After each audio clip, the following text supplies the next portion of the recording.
Farleigh, once top secret, has recently been opened up to the public. I'm all of 100 feet underground here in what was the largest underground ammunition depot in Europe during the Second World War. It's a bomb-proof honeycomb of chambers and corridors, many of them like this one, more than a quarter of a mile long. They've even got one here that's a full mile long.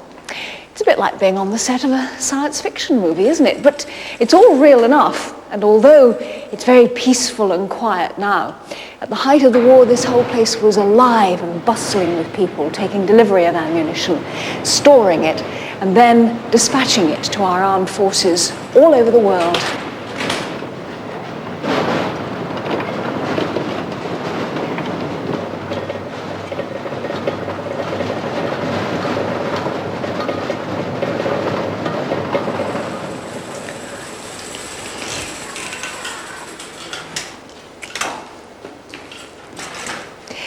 Nick McCanley and his wife Vicky were responsible for putting all of this on the tourist map.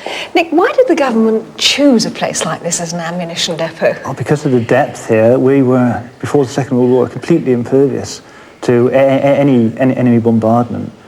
It was just the safest place, much safer than surface storage. And it is huge, isn't it? Oh, it's immense, yeah. It's over 80 acres under here. And you've got a map, I think, that'll show us, give us some idea of how big it is. All the chambers and the passages. Yes, you can see here is the main entrance building we use. Just into the main area alone, you've got over 50 acres, a quarter of a mile each way here, and tunnels leading off. Well, there's a tunnel here that leads right the way down to the main railway box, where we've got an underground marshalling yard where the ammunition came in. This conveyor belt runs all the way through that, and something like, I think, 4.5 miles of rubber conveyor belts down here. And the railway system here, miles of railway. It's enormous. It's a very sophisticated place. It's also very cold and very damp down here. How do they keep the ammunition dry? Oh, it's cold and damp now, but during the war, there was probably what was the most sophisticated air conditioning system in the world at its time. And you've managed to get some of it still working, haven't you, with that huge fan? Oh, yes, we have some of the fans working occasionally. They're very, very expensive to run now. Why did you think to open a place like this to the public? Because it's so important. It's been neglected for 10 years or more now.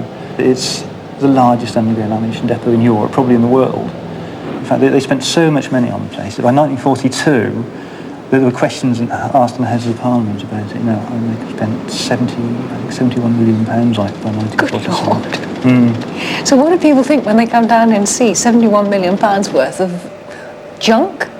Junk, yeah. They're amazed. Most people go out amazed. Well, probably at the time it was money very well spent, actually. Oh, yes. Well, that sort of place certainly makes you appreciate fresh air and wide open spaces.